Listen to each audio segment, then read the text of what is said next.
Newcastle United's world takeover has had a massive hit this year. In a season where many expected them to potentially challenge for a title, they have done the complete opposite and at the time of recording sit 9th in the Premier League table. Couple this with a 4th place finish in their Champions League group and things aren't going to plan for Newcastle this year. Newcastle need a circuit breaker. They need somebody that knows how to take a team to the next level, and that is me, Mr. Rebuild. So here is the default starting 11 that EA have given us to start this Newcastle United career mode. We are looking to rewrite the wrongs of this season. The first addition to our squad in the Mr. Rebuild era is to bring somebody in that is actually highly rumored with a move to Newcastle United in the January transfer window. It is Nico Williams, the Spaniard, joining us here from Bilbao. And signing him has absolutely boosted his value. This looks like a massive bargain in hindsight. I don't intend on selling too many players in this first season, but we are going to sell Javier Manquillo here to Crystal Palace. I do intend, however, on sending a lot of players off on loan. Tino Livramento off to Sevilla for the season, and we're going to help out a relegation battler in Chelsea, give them one of our players. For me, this first season is about rewriting the wrongs of this season, and this signing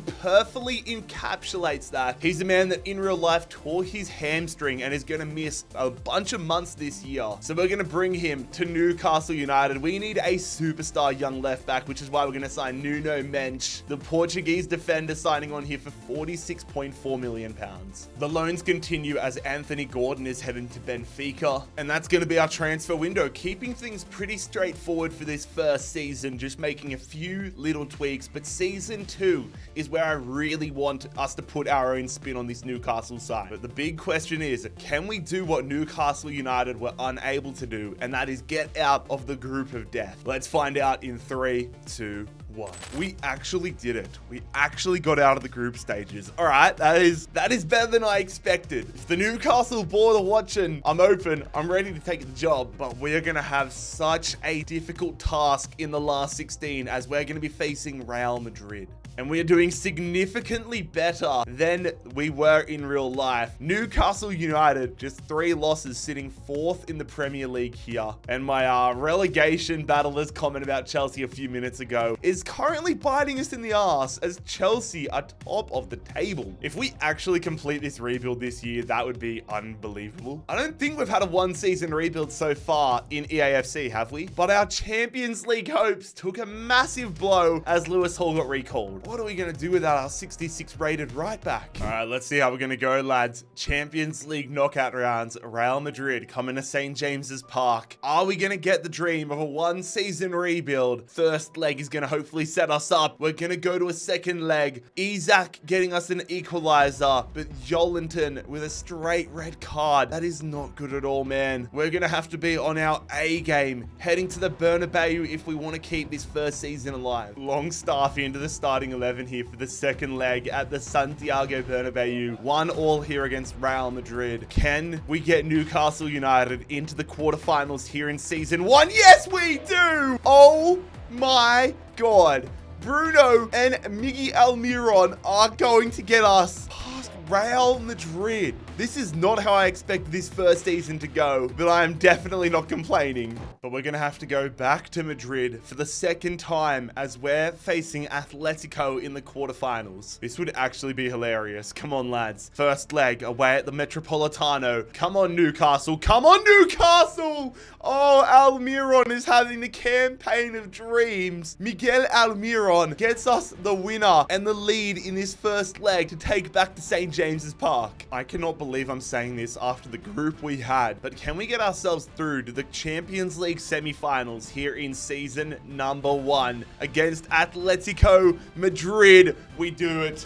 We do it. 5-3 on aggregate. Nuno Mendes gets himself a brace, and we're heading to a Champions League semi-final. Could we pull off one of the greatest Champions League upsets of all time? Manager of the month as well. We are just absolutely crushing in every aspect. But Bayern Munich stand in the way between us and a Champions League final. Can we do it? Barcelona, that first leg for them is insane. Come on, lads. Here we go. First leg away in Munich. Isak leading the line. Can we get a strong first leg here? It's a 0-0 draw. A defensive display from both sides, and we have to get a win now. Back at home at St. James's Park. All right, here we go. Here we go. Here we go. For a spot in a Champions League final. Come on, Newcastle. Oh my God! We've won it on penalties. A 3-all game. Oh my God. Oh my God, we're heading to a Champions League final in season number 1 with Newcastle United. I cannot believe this. No, the FC gods are on our side, lads. The FC gods are on our side, and we are in to a Champions League final here. And it'll probably come to no surprise to anybody, but we're going to be versing Barcelona in the Champions League final. Man United won the second leg, but still, that is a demolition job. Taking a look around the ground, Sporting win the Europa League. Eintracht Frankfurt win the Conference League. But we will be playing Champions League football again next season. Man City end up turning it on in the second half of the season. And Chelsea, from first in the league to 6th in the league, they have fallen flat on their face. Relegation zone is going to see, probably just like real life, Burnley, Sheffield United, and Luton going down. Arsenal win the FA Cup. Arsenal have won the domestic double. They win the Carabao as well. Almiron has been the absolute superstar for us this season. 23 goals. I cannot believe that this is the case, but let's get into it, lads. A Champions League final in season 1 with Barcelona. We are the massive underdogs, but can we shock the footballing world? In our own backyard, playing at Wembley Stadium, Barcelona. This is a massive challenge, but can we get it done? Barcelona, they've played it in there. That's shocking defending, and we've already been exposed. Out of position, and Ferran Torres gives Barca the lead. This went from difficult to almost impossible. Oh, what is this defense? Where are our defenders? Nobody marks their man. Oh, we are getting exposed horribly right now. Ferran Torres laying that one off there. They get the shot off. Good save, Nick Pope. Rafinha. The marking is just disgraceful. The marking is disgraceful. And you can tell that we do not have the team to win a Champions League final. Man, this is getting embarrassing. This is the most I think I've ever been dominated in a Champions League final. Goretzka. They're just passing us to death, man. Fabian Schär, I feel like, has been in the wrong position all game long. Oh my God.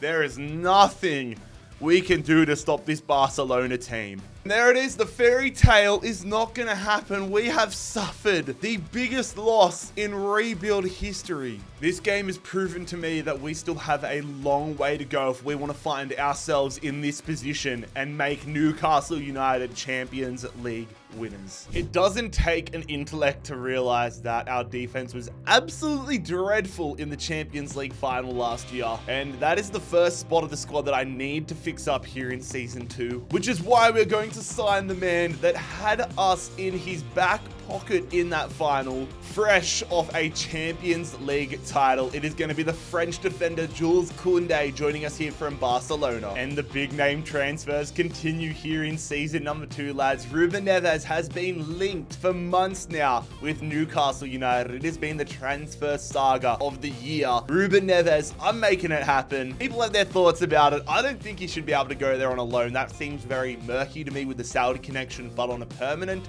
I'm going to make it happen. Ruben Neves joining our midfield. And he's back in the Premier League after his money-grabbing stint at Al Hilal. I had to get rid of this lad, guys. He was so bad in the Champions League final. Granted, I don't think anybody was good in the final, but Fabian Schär stood out like a sore thumb. We're selling him to Chelsea for 17 mil. I was super conflicted with this one. Harvey Barnes was an absolute stud for us last year, but I want Williams to be the future for us at Newcastle United. So we're going to cash in on Harvey Barnes and bag ourselves just shy of £50 million to send him to Leverkusen. But the GOAT, Geraint Quol, a man that I hope turns into one of the world's best players, off on loan to Leicester. Kieran Trippier is rapidly decreasing in overall, and while I still want to keep him in the team and in the squad, we're going to go and get ourselves an upgrade at the right back role. Pedro Porro is following Kieran Trippier's role, going from Tottenham, not going to Atletico Madrid in the middle, but ending up at Newcastle. Another departure here though, Isaac Hayden going to Luton. And compared to last year's opening transfer window, last year's summer window, this was absolute chaos. Our team now looks so well rounded though, and surely we're going to be in an even better position to go deep and hopefully one step further in the Champions League. Speaking of the Champions League group though, we are not in the group of death this year, which I am eternally grateful for. Newcastle United, we are matched up alongside Leipzig, Marseille, and Braga. It's not a walk in the park, don't get me wrong, but it is not Dortmund, PSG, and Milan levels of danger. Out of the group for the second straight year, the dream remains alive. Leipzig top the group. We miss out on goal differential, but we are into the round of 16. Once again, it looks like if we want to go into the final, we're going to have to do it the hard way. Who do we have in the last 16? We have a chance at revenge. We have Barcelona, the Champions League round of 16. Here we go. Things are not quite going to plan though in the Premier League, currently sitting 7th in the Premier League, 2 points out of the top 4, but we need to be pushing for a Premier League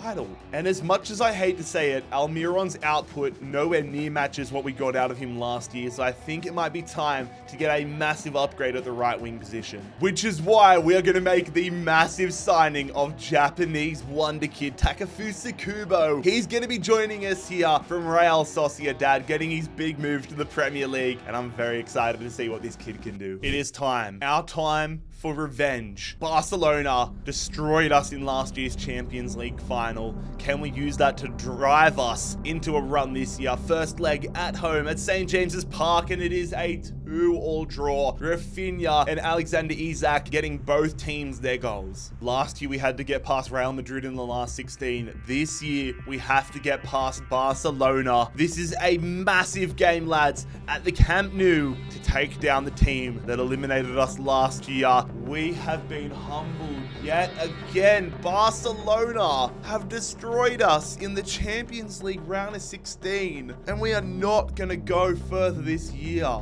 Bloody hell, Barcelona, get off my back. And for the second successive year, we get 3rd in the Prem again. 3rd in the Premier League. We're in the Champions League at least again next year, but I want a Premier League title, goddamn. Arsenal win the league, and the relegation zone is going to see Southampton, Bournemouth, and Brentford going down. We do get our first trophy of this rebuild, though, as Newcastle United win the FA Cup. Liverpool win the Carabao. Harvey Barnes, we sell him to Bayer Leverkusen, and he helps them win a damn Champions League title. How have I just contributed to Leverkusen's rebuild before our own? Liverpool win the Europa League, and the Conference League goes to Celtic. Alexander Isak, the star of the show this season though, lads. 28 goals, 7 assists, and up to an 86 overall. This dude is an absolute stud. Very good to see Nico Williams as well. He went up +5 this year after only going up 1 overall all of last year. That is beautiful. We are about to lose so many players though that are either retiring, don't want to re-sign a contract, or to be fair, just aren't good enough to re-sign a contract. Callum Wilson, definitely the one I'm most sad about. He wants out of the club desperately. We need to take that next step though in season number 3. Round of 16 exits are not what we want. Our plans for this 3rd season have been thrown into disarray. Alexander Isak, the man that has been dominating for us in this entire rebuild, wants out of the club. I don't know if I want this to happen. If we do sell him, we're gonna have to bring in somebody incredible. So to start the season, we do have an insane £245 million. I want to go in and get ourselves a striker before we even accept anything for Isak. I just want to make sure that we have somebody spectacular ready to go. And there is only one man that I want to sign. I haven't used this guy, I don't think, all year in career mode, but it is Kylian Mbappé. Ever since Newcastle United's takeover, Mbappé has been a what-if type of signing, and I'm about to answer that question. Let's see if Pochettino will accept £206 million for Mbappé. Yes, he will. It's going to be a world transfer record if we pull it off, but Kylian Mbappé would be absolutely unbelievable. My plan is to use the Mbappé money straight up, and then if we sell Isak, use that money to go sign some other players this season. But first, we need to get this Mbappé deal over the line. There it is, lads. One of the biggest signings we're ever gonna make in a rebuild video. Kylian Mbappé is coming to St. James's Park. I do not believe it. The Frenchman is donning the black and white stripes of Newcastle United. Kylian Mbappé, welcome, mate. £206 million. That is insane. And we have received 2 transfer offers here for Alexander Isak. There is no way that I'm accepting the Arsenal one. I do not want him in the Premier League. But let's go see if we can get up to 144 mil from Sporting. I don't know where Sporting got this money from, but I'm not complaining about it. Let's go and see. 144 million pounds for Isak. Please accept it. 120 is not bad. I don't mind having to negotiate. 140 mil for Isak. They say 120 again. I don't know if they're going to accept. Oh, I feel like it might not be a bad shout, sacrificing 20 mil to make sure that he doesn't get onto an insane team. At least there's minimal chance of this screwing us up if he's at Sporting, so I'm going to accept 120 mil. And the transfer talks have broken down. So now we're going to have to wait and see if somebody else comes in for Isak. Oh my God. Fulham, my favorite club, have come in for Isak. It's still in the Premier League though. I don't want to sell him to another Premier League club, but Fulham aren't in the Champions League. Oh my God, is this selfish of me? Is this bad of me? That's more than what Sporting offered as well. Screw it, we're accepting it. 123 mil. And that has gone through so damn fast. Alexander Isak is officially a Fulham player. I would not be complaining if this happened in real life. We're gonna get just a little bit more money as Jacob Murphy heads to the Saudi League. A monster addition to the midfield. This team is crazy. This team is absolutely cooked. It is the Turkish midfielder, Orkan Kurtsu, joining us from Benfica. Oh my God, man, we have made a monster. And a backup goalkeeper joining us as well. It is Paulo Gazzaniga on a cut price deal from Girona as a backup shot stopper. This team is actually cooked, man. We've got Kylian Mbappé as our striker. Kylian Mbappé is playing for us. This is gonna hurt even more when we lose to Barcelona in the round of 16 again. But on a real though, surely we have to be the favorites to win the Champions League. Speaking of, our group is tougher this year. Bayern Munich is a tough opponent, although we should be getting ahead of AS Monaco and Panathinaikos in this group, surely. I would love for us to finish top of Group C. Let's see if we can make that happen. Also, fellas, I'm looking to get something in the corner of the office here. Now that I've gotten rid of the Christmas tree because it's January, we've got Lucho's little cat bed down there so he can come in and chill with us if he wants. But I want to get something to put in this corner over here, which is a little bit dull at the moment. So if you have any ideas, let me know in the comment section down below. For the 3rd straight year, we finish 2nd in our group. I was hoping we could top the damn group this year, but Bayern Munich had other ideas. But the big question, round of 16, season 1, we faced Real Madrid. Last year, we faced Barcelona. Who do we have this year? We have got Barcelona again. I don't know whether to be happy or sad about this. I'm happy because it's another shot at revenge, but I'm also a little nervous because Barcelona could well and truly be our father, could be our absolute daddy if they destroy us again this year. Barcelona are living rent-free inside my brain. And whilst Barcelona are setting up shop to destroy us in the Champions League, we are top of the Premier League, which is a good sign so far. I'm nervous, fellas, and I'd be lying if I said I wasn't, which is why I brought Lucho on my lap as hopefully a good luck charm. But here we go, lads. The first leg at St. James's Park is going to be a 2-1 win.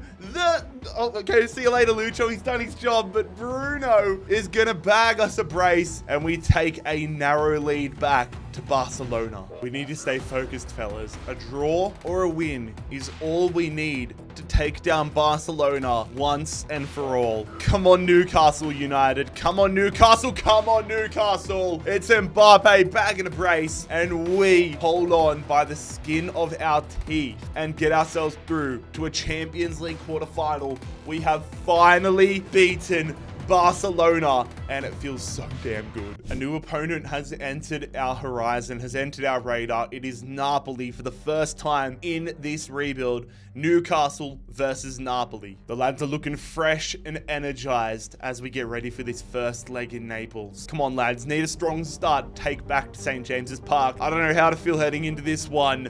I feel good after it though. Mbappé and Pedro Porro are the heroes, and we are in absolute cruise control. 3-0. Oh, we are unstoppable, surely. Probably good timing for this to happen, to be fair. Pedro Porro is going to be suspended for the next leg, but with a 3-0 lead, I'm not feeling too worried about that. Knocking on wood right now, though, it would truly be one of the all-time bottle jobs if we lost to Napoli here after holding a 3-0 lead. Tino Livramento into the starting lineup. Don't bottle it. That's fine by me. A 1-0 loss. I'm really hoping, though, Botman or Jolinton aren't suspended for the semi-finals. God damn it. Botman is suspended for the semi-finals first leg. That is a massive blow. And we've got Real Madrid in the semi-finals. We know we can beat them. We beat them in season number 1. But without Botman, it's going to be a lot harder. I was debating going in for a new backup centre-back in the January transfer window, and I decided against us, and right now I am regretting that decision. Jamal Lascelles in for this big occasion. He needs the game of his life against Madrid, which I'm not sure he necessarily has, but our offense steps up, and we take a 1-goal lead to the Bernabeu. We are not safe though. This is well and truly still alive for both sides. Sven Botman is back into the starting 11, but he is not fit. I am not feeling, I don't know how I feel right now, honestly. I feel excited because we have the advantage, but man, I just feel something in my gut. I hope my gut is wrong, but Real Madrid is just such a juggernaut. Okay, perfect, cool, that's fine by me. No injuries, no suspensions, no loss, and we are through. We are in the final. Can we win it and get over that 4-0 loss from season 1? Newcastle United versus Borussia Dortmund here in the 2026 Champions League final. Group stage mates in real life, and now a final in this rebuild. Taking a look around the grounds, Atletico Madrid have won the Europa League. Manchester United win the Conference League. We finish second in the Premier League here. The losses have absolutely destroyed us. Leeds United in 8th, Fulham in 9th, but the relegation zone will see Leicester, Norwich, and Sheffield United going down. We lost the Community Shield at the start of the season. Chelsea win the FA Cup, and Liverpool win the Carabao Cup. Kylian Mbappé proving his worth. Nico Williams with a brilliant season as well, but man, our team is so much stronger than it was when we first were in the Champions League final, but I still feel nervous. We need to mentally get over the 4-0 hurdle. Let's see how much better we look this year as we take on Borussia Dortmund. In season 1, we were an English side playing in England and got destroyed. This year, we're facing a German side in Germany, hoping they get destroyed. Dortmund on their rivals Schalke's home turf. They would love nothing more than to win a Champions League in Schalke's stadium. But we don't want to let that happen. Come on, Newcastle. Emre Can in the box. Good defense. Emre Can against Bruno. Long shot blocked. Good stuff, Bruno. We look... Oh, no, I got to get rid of it. Bruno. Nice ball there to Kubo. A bit of space here. Dortmund, the ones leaving the gaps at the back now. And it's Mbappé. Our big money signing rockets it at the near post. I was debating hitting it across the face of the goal, but Mbappé just lashes that one into the top corner. And that is exactly why we broke the world transfer record for him. Good stuff. Already I can notice the difference in the past 2 years. We look so much better. I mean, I suppose that will happen when we go from having an 80 rated squad all around to most players in the high 80s, low 90s. Kubo driving in here. Going back. Out to Ruben Neves, blocked. Dortmund on the attack here, cannot allow them to get back into this one. Emre Can with a long shot, Pope parries it away. We are dominating possession in this one, lads. Need a second goal, though, before we feel comfortable. No need to force anything, though. Just wait for the opportunity to present itself. We've called it. Oh, we couldn't have written the script any better. Kylian Mbappé is going to finish off a very composed piece of build-up play, and we have a 2-goal lead now with Newcastle United with less than half an hour to go. We've got a free kick here, lads. I'm just going to hoof this into the box and see if we can make something happen, but oh, it's tipped over. Corner here, lads. About to go for something spectacular to hopefully finish this game. Kubo out to Williams. On the volley, he gets a good shot off, but it doesn't mean anything because the referee blows the full-time whistle, and that concludes an incredibly composed Champions League final. We looked a completely different side in the past 3 years. What a run it has been. Newcastle United Champions League winners. From the heartbreak of season 1 to where we are now. It is awesome, and it is going to be great to see Nick Pope lifting the Champions League trophy alongside Kylian Mbappé for Newcastle United. Lads, if you enjoyed today's video, make sure you click here to subscribe and click here to watch another video. It's going to be a great 2024.